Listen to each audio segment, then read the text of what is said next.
Kedua, bagaimana caranya kita bisa mendapatkan kapasitas tangki kita itu untuk bisa menerima 50 liter itu? Kita harus upgrade. Dari motor itu kita mobil gitu loh. Walaupun itu tidak bisa 50 liter, setidaknya ya lebih banyak daripada tangki motor yang kita akan isi minyak itu, bensin itu gitu. Untuk mencapai itu ya bukan dalam keadaan saat ini kita bekerja. Tuhan itu nanti akan memberikan kok kepada saya, yang penting saya yakin aja. Nggak bisa gitu, brother. Lo sekarang ini gini aja pertanyaannya. Lo saat ini begini, lo pengen ketemu sama Maria Ozawa gitu, bisa gitu? Coba saya tantang. Bagaimana supaya lo bisa menjadi Maria Ozawa? Minimal lo harus upgrade diri lo sendiri. Lo bisa menjadi, misalkan menjadi tiktokers dulu, selebgram dulu. Lo sudah ada pamornya, lo udah naik daun, lo ketemu sama ini, kembangkan lagi diri lo, upgrade lagi, sehingga lo ada kesempatan untuk bertemu dengan Maria Ozawa. Tapi ketika saat ini tidak ada yang kenal siapa lo tidak akan pernah mungkin bisa untuk menuju ke sana gitu loh. Artinya pemahaman tentang rezeki itu ya itu lebih ke realistis dulu gitu. Ketika lo sudah menghajar ke logik kamu, cara kamu berpikir yang memang itu sudah dibekali oleh Tuhan, otak dan pemikiran sebagai manusia itu, lo di situ akan mengerti, oh iya, kemampuan kapasitas otak saya sampai sini. Semuanya akan dilanjutkan oleh Tuhan gitu. Jadi jangan segala sesuatu itu minta itu berarti kita itu mendikte. Makanya saya tidak sepakat ketika ada orang yang minta, ya Tuhan berikanlah saya rezeki yang banyak, berikanlah kesehatan saya yang saya anti, mohon maaf. Kenapa harus meminta? Yang ada aja lu bersyukur tidak gitu. Setiap hari, setiap saat lu munajahkan nggak kepada Tuhan lu itu? Ya Tuhan, terima kasih telah memberikan nafas ini masih di kandung badan, menghirup nafas dengan enak, mengeluarkan nafas dengan enak gitu. Nitrogen dan oksigen yang setiap hari harusnya saya bayar di rumah sakit dengan jumlah yang memang itu tidak sedikit, tapi Engkau berikan secara gratis saat ini, nikmati itu gitu. Terima kasih Tuhan, saat ini Engkau tidak membiarkan saya lapar, tidak membiarkan perut istri dan anak-anak saya lapar. Terima kasih semuanya yang telah Engkau berikan kepada hamba ini, sangat-sangat istimewa. Begitu brother. Jadi supaya kita itu tidak ngelek, kita itu tidak di luar jangkauan jadinya. Jadi kalau misalkan kita membahasakan yang tidak sesuai, ya kita akan gila gitu, halusinasi jadinya.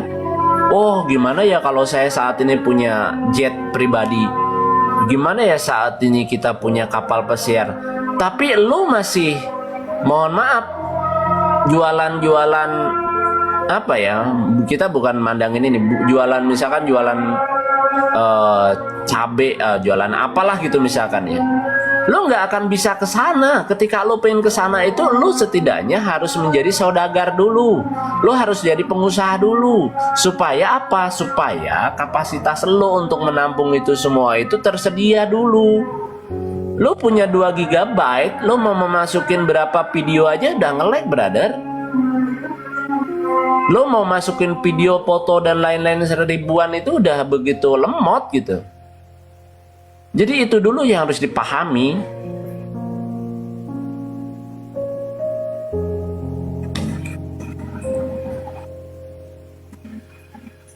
Masuk akal kan? Nah makanya agama ini mengajarkan kita itu, agama itu ya realistis brother, bisa dikejar. Karena agama Islam sendiri itu ya agama yang realistis banget gitu. Agama yang mempunyai kebijaksanaan itu ya Islam ini gitu.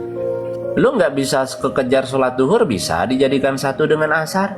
Lu nggak bisa wudhu untuk pakai air bersih, lu bisa tayamum.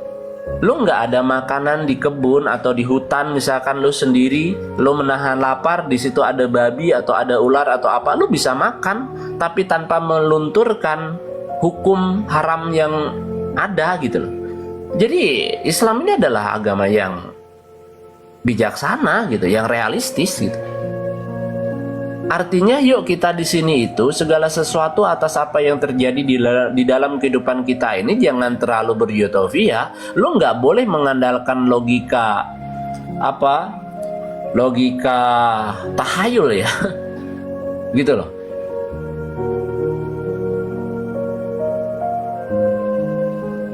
Intinya lu berubah dengan caranya itu seperti apa? Maksudnya gimana nih?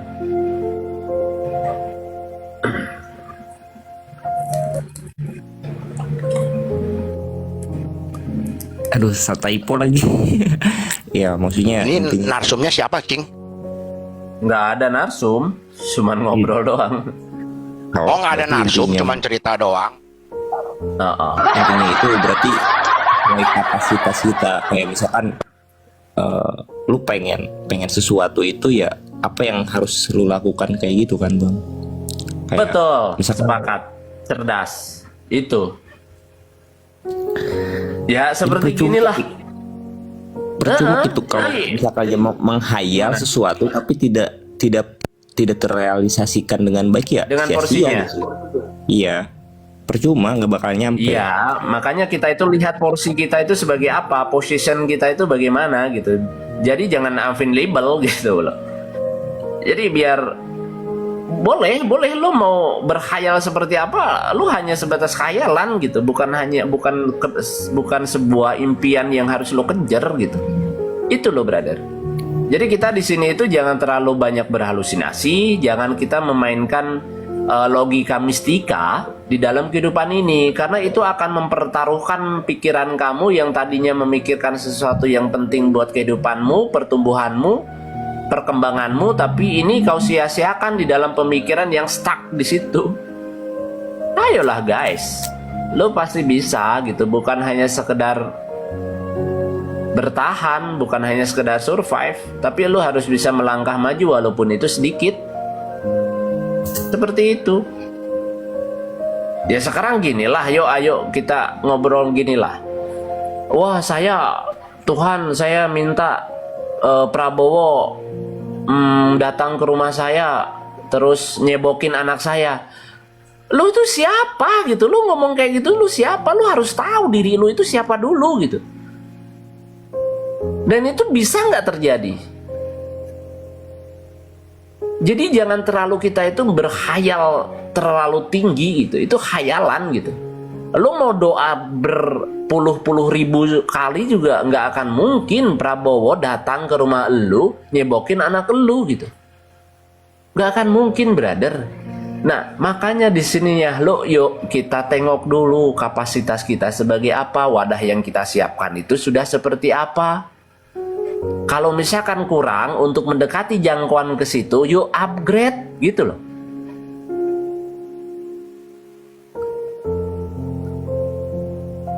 Kalau berhayal hanya untuk berhalusinasi ya gila, betul. Lanjut kok BB.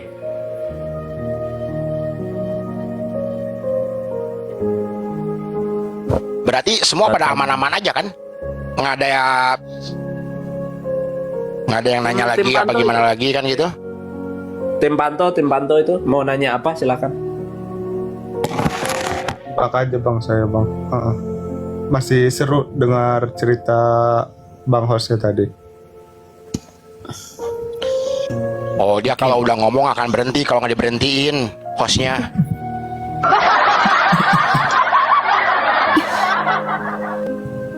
Tapi kalau misalkan ya nih saya nanya, Kalau Bang. saya udah ngomong itu, wah.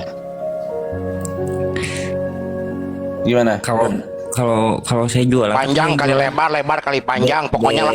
bereling ya. Ya kan saya jualan bereling tapi dihutang-hutangin nih sama seorang penjudol gitu. Itu tuh gimana ya? Ya mereka itu terlalu menggampangkan gitu ketika ya saya kan usaha kecil-kecilan ya bereling tapi dihutang-hutangin. Tapi mereka tuh selalu menggampangkan segala sesuatunya itu, apakah tetap harus dikasih apa gak usah gitu loh bang, sarannya aja sih. Nggak usah, brother. Nggak usah Dikasih. Nggak usah dikasih. Lu untungnya berapa duit sih? Iya, karena seorang penjudol itu ya memang dia mudah mempunyai 100.000 paling 5.000. Dia itu sebelum dia ngutang aja dia sudah menggampangkan hidupnya. Dia sudah kayak macam hidupnya itu baik-baik saja gitu. Apalagi dia berhutang menjanjikan sesuatu perkara itu dengan cara yang mudah dan singkat serta padat untuk bisa mengembalikan itu. Konyol. Jadi secara tidak langsung lo itu mendukung, mensupport mereka gitu. Untuk mereka itu bisa mempunyai modal untuk deposit. Stop aja, lo yang mempunyai wewenang, brother. Nggak ada urusan. Cuman kayak gini bang, teman-teman saya tuh lu gak percaya ya, lu gak ya yakin sama gua kayak gitu loh bang, kayak Udah, ya, Gue gua memang nggak percaya. orang Gue yang nggak percaya sama lu. Gue nggak yakin sama lu. Ketika gue percaya sama lu, ketika gue yakin sama lu, gimana kedudukan Tuhan gue yang mengatur semua dan memberikan semuanya tanpa batas gitu.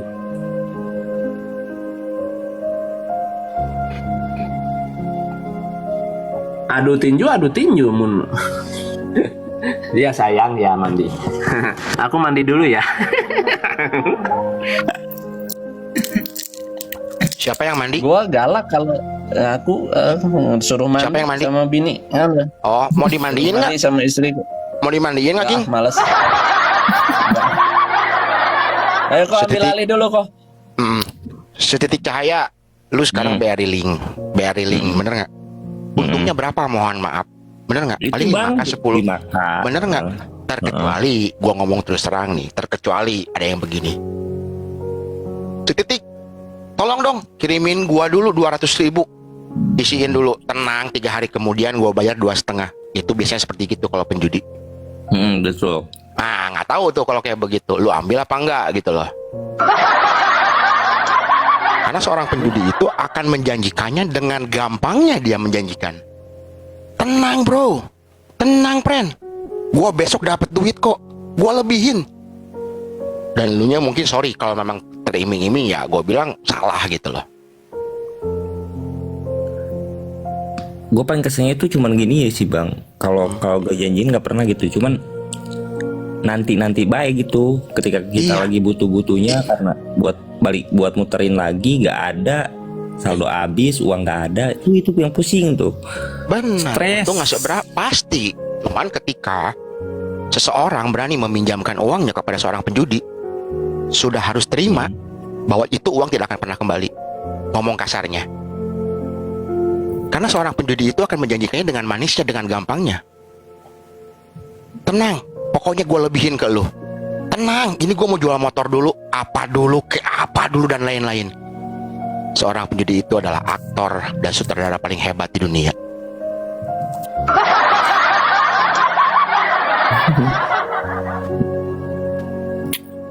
Dan gue ngomong ini bukan katanya ya, ini gue pribadi loh gitu.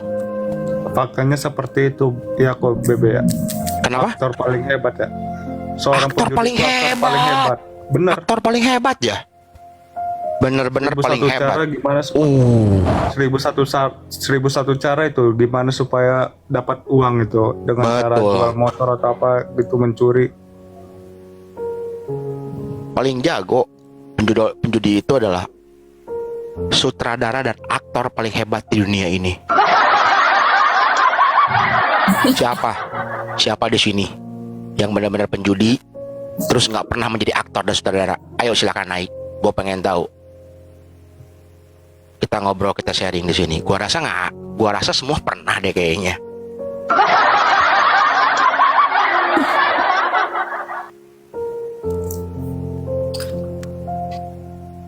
Mas, pinjam uang mas. Coba nih, Belum di antara makan, tiga Mas. ini nih, di antara tiga ini ya, pernah nggak merasa di saat lu pinjam uang untuk judol gampang, tapi saat untuk kebutuhan hidup susah? Pernah. Iya. Ada yang bisa jawab nggak kenapa? Ada nggak yang bisa jawab? Ayo, ada yang bisa jawab nggak? Gimana kok? Kenapa di waktu kita untuk berjudi dapat gampang uangnya, tapi ketika memang benar-benar perlu, urgent gitulah untuk kehidupan, susahnya minta ampun? Ada yang tahu nggak?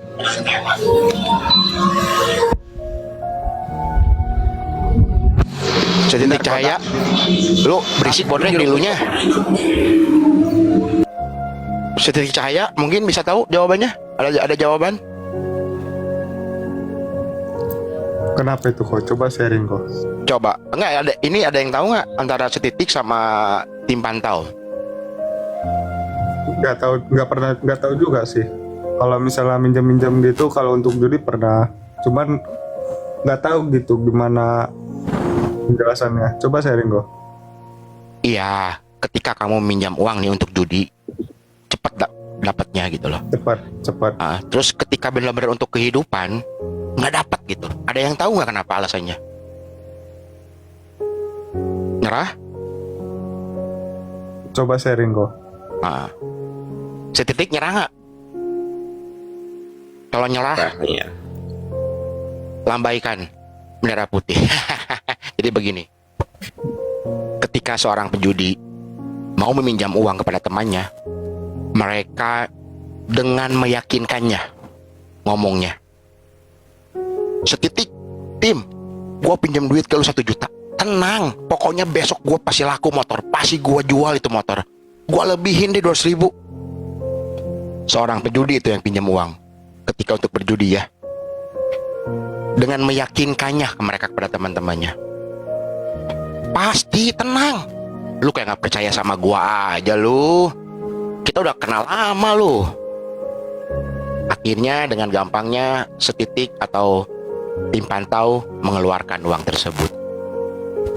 Tetapi di saat KBB meminjam uang kepada kalian dengan bahasanya begini, setitik, tim, boleh nggak gue pinjam uang dulu 500.000, nanti ya kalau udah gajian gue bayar. Kira-kira lu mau ngasih apa enggak?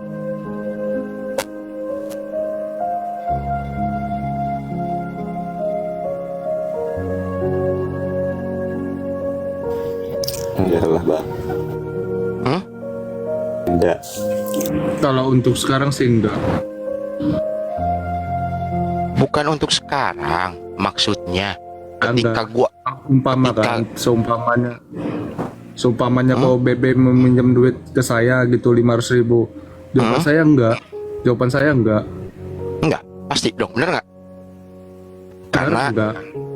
dia memintanya dengan memelas, dan itu pun nanti ya dibayar saat gajian. Belum tentu loh gajiannya utuh bisa bayar hutang tersebut. Selamat sore double keju. Jadi beda ketika seorang penjudi meminjam uang untuk berjudi dan meminjam uang untuk benar-benar keperluan hidupnya, dengan nada yang berbeda. Jadi ketika kita bilang kita susah sekarang pinjam uang, memang betul kenyataannya seperti itu. Selamat beraktivitas di malam minggu. Gua gak kemana-mana, double keju, di rumah aja lah, irit-irit, paling rokok doang kan borosnya. Sore Hen tadi udah gua kasih wawa gua Hen, takutnya gitu Hen, gua pakai KBB 3, KBB 5 gitu, takutnya gua nge-DM lu DM gua nggak sempat balas gitu loh. Cuman gua tunggu lu nggak ada wawa ke gua. Kadang-kadang DM numpuk bukan apa-apa Hen. Nah begitu jadinya. Tim pantau, apa sih tim pantau atau apa ini? Mana? Namanya siapa itu? Siap kok, saya sudah save. Ya aman. Kasih ini teh. Tim pantau, waduh CCTV. Jajan labang di martabak saya. Di mana double keju? Emang di pelabuhan kah gitu? Apa di mana double keju?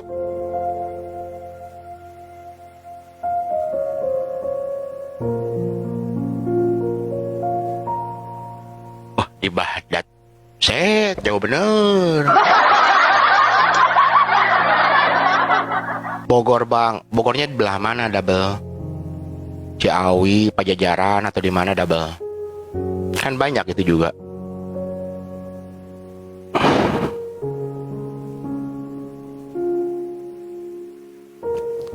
Kita sambil nunggu host ya. Nanti host ini baru saya turun gitu. Setitik cahaya di mana? Setitik cahaya asli mana? Bogor. Bogornya di mana? Luliang. Lewiliang teh berarti empang kabar ditunya. atuh can nepi ka empang atuh. Can nepi ka empangnya leuwih liang mah. Can Belah mana teh ya leuwih liang teh ya? bubulak teh terang bubulak. Bubulak, belah mana ya kelai? Bisa salah soalnya saya. Ini Assalamualaikum, selamat IPB. sore. turunin. Sore. Ntar saya ini dulu ya, bentarnya kedap. Bentar lagi maghrib. Ya sebentar. Udah maghrib ya teh. Belum, udah maghrib belum sini. Udah ini Ini masih rungkat ya soalnya ya.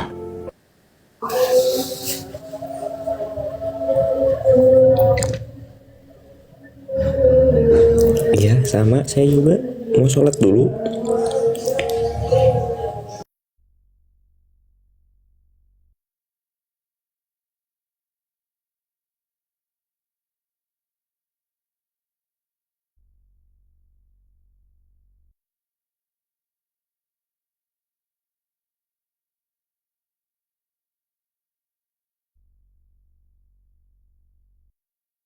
Kela. Handphone beak nu tadi soalnya. Belah mana berarti Ciomas teh? Setitik.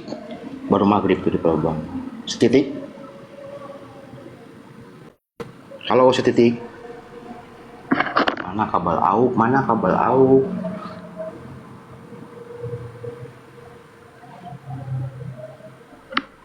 Tes 1 2 3 tes.